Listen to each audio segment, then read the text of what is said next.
కిషోర్ గారు, చెప్పండి పెద్ద జేపీ నడ్డా గారికి కానీ లేకపోతే బీజేపీకి కానీ అంత ఉత్సాహాన్ని ఇచ్చే పరిస్థితులు అయితే ఏం కనిపించట్లేదు.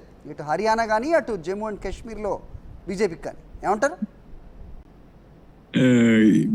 ముందుగా మీకు అట్లాగే మన ప్రేక్షకులందరికీ, తోటి ప్యానలిస్టులందరికీ నమస్కారం అండి, శుభోదయం. సో నెంబర్లు చూస్తుంటే అట్లా అనిపించట్లేదు కదండి. ఇటు హర్యానాలో చూస్తే ఇప్పుడు బీజేపీ లీడింగ్లో ఉంది, యాక్చువల్లీ కాంగ్రెస్ ట్రైలింగ్లో ఉంది.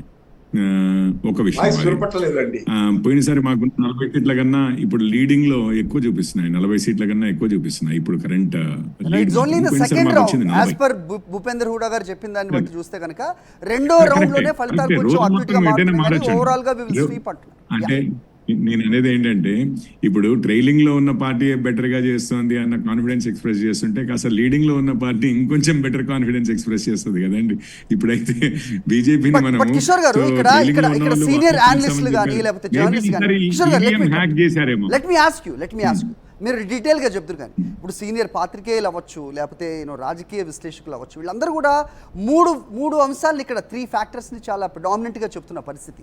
ఒకటి అగ్నివీర్ మూమెంట్ అవ్వచ్చు, తర్వాత ఫార్మర్స్ యాజిటేషన్ అవ్వచ్చు, ఆ తర్వాత రెస్ట్లెస్ యాజిటేషన్ అవ్వచ్చు. ఇవన్నీ కూడా మీకు వ్యతిరేకంగానే ఉన్నాయి కదా, అవి పని చేయవా ఏమాత్రం మీ ఉద్దేశంలో? నేను ఒక విషయం చెప్తాను. వీళ్ళందరూ కూడా జర్నలిస్టులే కావచ్చు, లేకపోతే పొలిటికల్ పండిట్సే కావచ్చు, సెఫాలజిస్టులు కావచ్చు, లేకపోతే పొలిటికల్ అనలిస్టులు, పొలిటీషియన్సే కావచ్చు, వీరందరూ కూడా ఈరోజు రిజల్ట్స్ ఒకవేళ బీజేపీ ఫేవర్ అయిపోయేంత లోపు అనుకుందాం, పోయినసారి మాకు 40 వచ్చాయి, దానికన్నా ఒక్క సీట్ అన్నా ఎక్కువ వచ్చినా, లేకపోతే 40 వచ్చినా, లేకపోతే 38, 37 అంటే బేసిక్గా మీకేం పెద్దగా తేడా లేదు అనేది వస్తే, ఈ మూడు కూడా మేమందరము కల్పితమైనటువంటి ఇష్యూస్ని చాలా పెద్దవి చేసినవి మాత్రమే కానీ ప్రజలు మాత్రం పట్టించుకోలేదు. ఇది మా రిజెక్షన్. ఫస్ట్ ఆఫ్ ఆల్ మమ్మల్ని రిజెక్ట్ చేశారు. ఈ ఇంటెలిజెన్షియా, ఇంటెలెక్చువల్స్, అనలిస్టులు, సెఫాలజిస్టులు, ఎడిటోరియల్స్ రాసేవాళ్ళు, ఒపీనియన్ పీసెస్ రాసేవారు ఎవరైతే ఉన్నారో, ఇప్పుడు మేము క్రియేట్ చేసిన ఈ ఫేక్ ఇష్యూస్ జనాల్లో పెద్దగా ట్రాక్షన్ దొరకలేదు అని వారు ఒప్పుకునేటట్లయితే ఈ విషయం మాట్లాడొచ్చండి.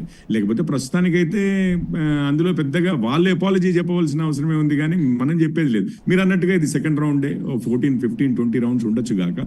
Let us wait and watch.